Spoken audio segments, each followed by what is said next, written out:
What's up, everybody? Welcome back to brand new episode and W content, and let's talk about it. We have a couple more days left till the Elimination Chamber. We got CM Punk versus Finn Balor for the World Heavyweight Championship. We got AJ Lee versus Becky Lynch for the Women's Intercontinental Championship. We got the Men's Elimination Chamber, the Women's Elimination Chamber, and of course, whoever wins those matches are going to face a champion at WrestleMania. Oh my God. I mean, what better way to have Elimination Chamber than, of course, in Chicago? I mean, CM Punk, he's coming back to his roots, back on his home turf, defending the title on his home turf in front of his family, his friends, and his wife. Oh my God, it could get any better.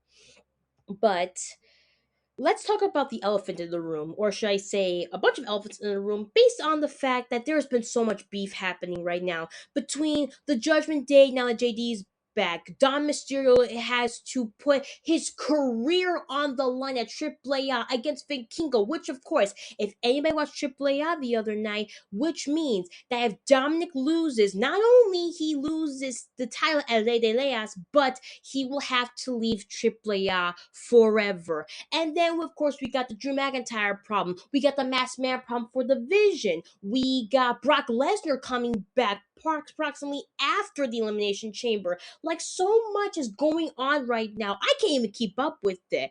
And then Friday Night SmackDown, I couldn't.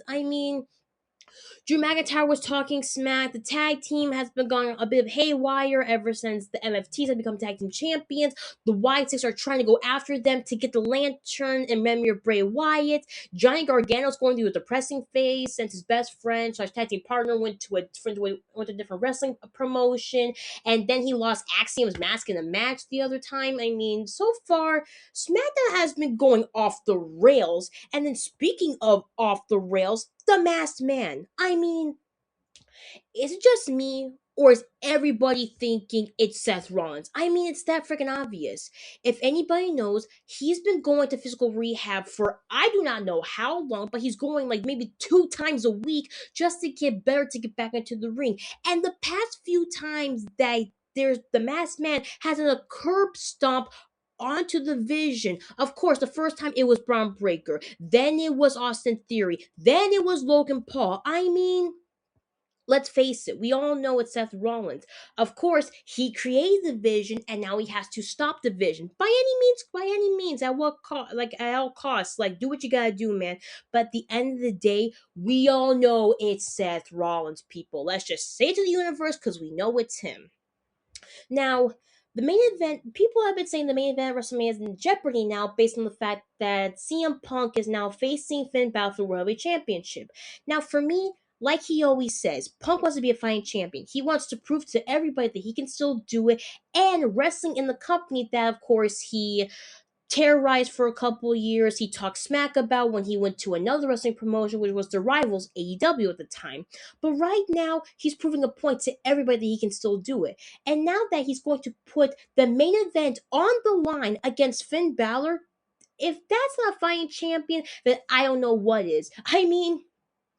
Drew McIntyre, he's a scumbag, okay? I'm saying to the people in the back, he is a scumbag who did not deserve to win that title. You know who does? A guy like Jacob Fatu, a guy like Randy Orton, a guy like Cody Rhodes, heck, a guy like Oba Femi. Now, Oba Femi is one of the greatest wrestlers I've ever seen, and in NXT, he dominated the roster. So if we see Oba Femi versus Drew McIntyre, oh, please let that be for a title, because I would love to see that. I mean, right now it's just gone berserk. And berserk, I don't think berserk even remotely compares to what we have seen the past few weeks. And then again, on top of that, we literally have a couple days to Elimination Chamber, which literally means anything can happen. And of course, what is in that crate? It's been bugging me for weeks. Ever since it came on Monday Night Raw, I think 2 weeks ago, it's been bugging me. It could be anybody. It could be The Rock. It could be John Cena. It could be AJ Styles. It could be a retiring wrestler, Chris Jericho. They've been saying Y2J for a very long time, and I think Y2J might be back. We're not sure, but he might come back at Elimination Chamber. Who's ever in that crate? Or and this is just me, the way I think, but what if it's Bad Bunny? Now if anybody remembers, Bad Bunny debuted in WWE a few years ago. He teamed up with Damian Priest. Him and Damian Priest had a little bit of a tag team thing, and then they were rivals, and then solidified the rivalry at Backlash in Puerto Rico in a San Juan street fight. Now he left the business, of course, doing his music thing. He's been traveling the world, making great performances. He did a hell of a show at this a Super Bowl halftime show, which in my opinion was the best one I've ever seen thus far. Like it was just amazing. But what if he's behind the crate? Like what if he's in that crate and he wants to make a grand entrance? Everybody loves Bad Bunny. They love his music. They love his wrestling moves, and he's like the biggest WWE fan out there. So if he comes back to WWE to face a champion or just to revive a rivalry that happened that long ago, but they forgot about it just to bring it back for WrestleMania, put it in the books because that would be amazing. Now, the men's division right now, it's become a freaking soap opera. Let's just put it out in the universe. It's become a soap opera ever since Seth Rollins left the division, or kicked out. Kicked out, basically. Yeah, put it that way. He was kicked out of the division.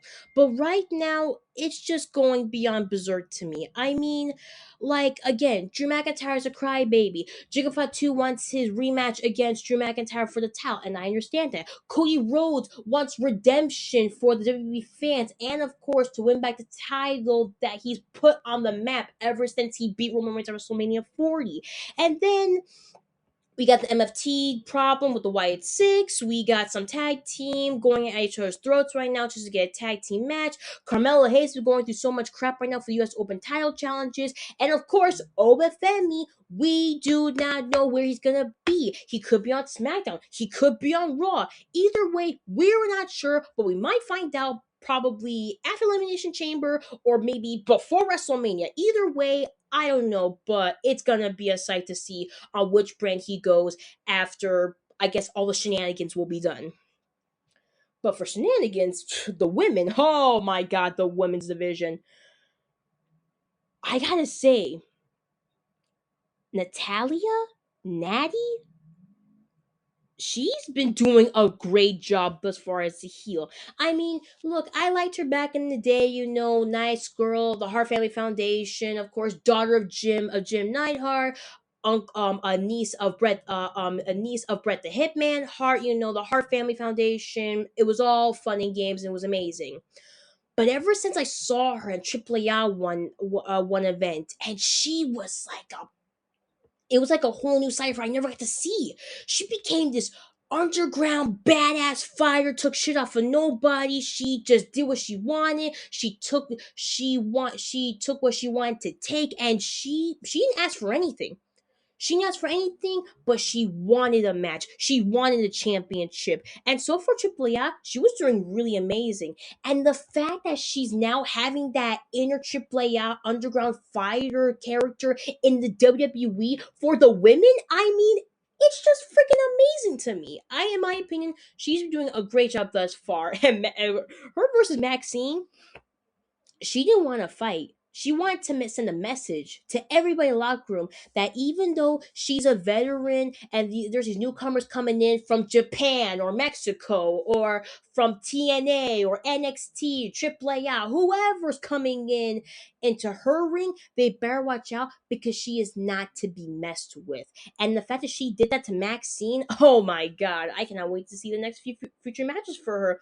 Better yet, I would like her to fight Jay Cargill. If she can beat Jay Cargill, oh my god, I would be ecstatic. I mean, look.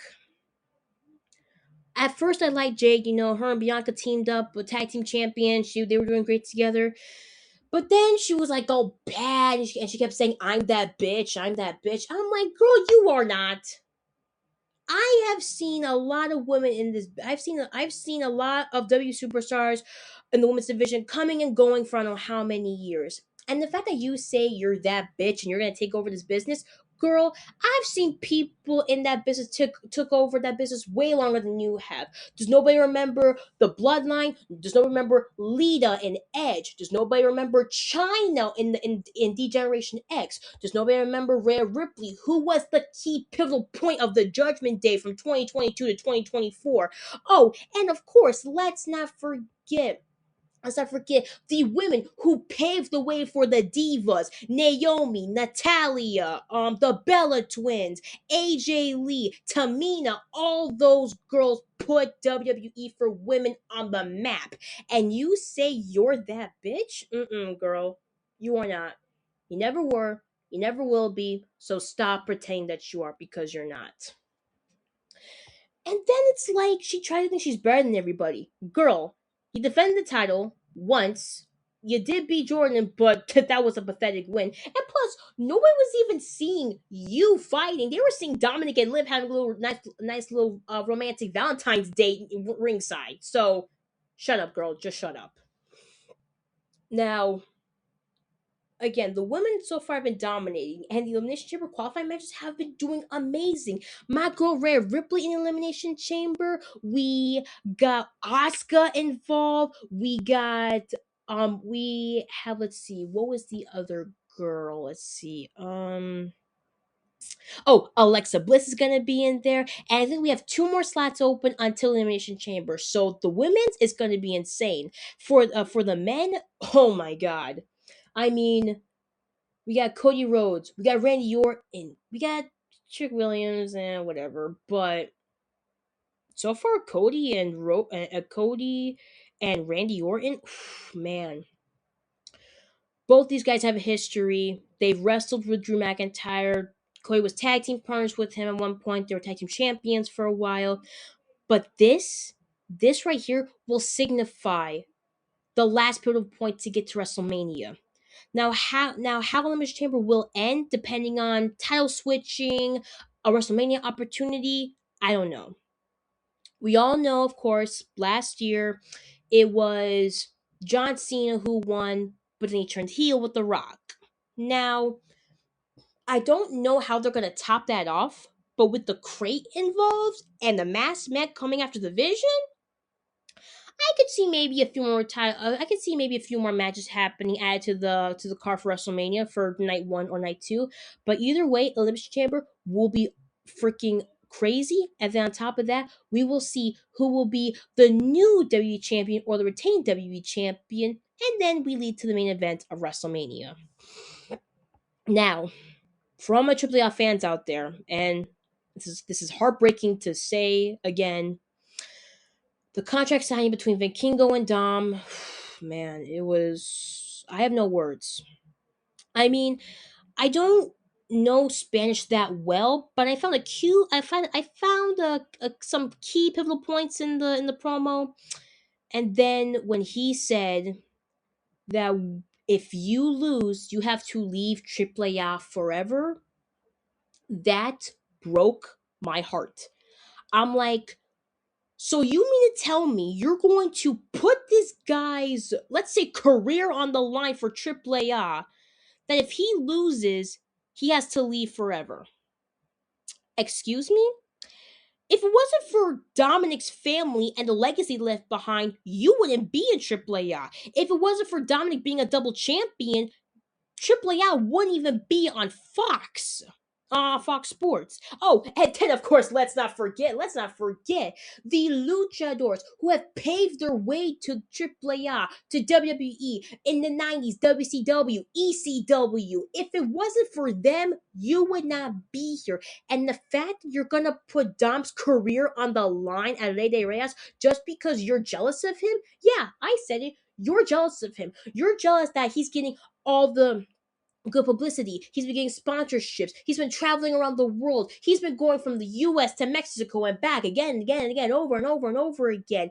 And he was the key pivotal point for AAA to be on the map. Of course, we got the legends like Mr. Iguana, we got La Parca, we got Lola Vice, we got Toxicas, we got the tag team money machine. But Dom was the key pivotal point. When he won at Worlds Collide, everybody wanted to be invested in AAA because of Dominic. So if it wasn't for him, you would not be in this mess. So I hope and I pray to the luchador gods above us and all the wrestling gods above us that Dominic will beat you, and then the next time you try for a title match, you ain't getting it because that will be your last shot. So far, the last few weeks have been gone crazy for Elimination Chamber, Le de Leas, and then of course from NXT fans out there, we got Vengeance in a couple days. I mean, it's gonna be a crazy whirlwind kind of a show for us.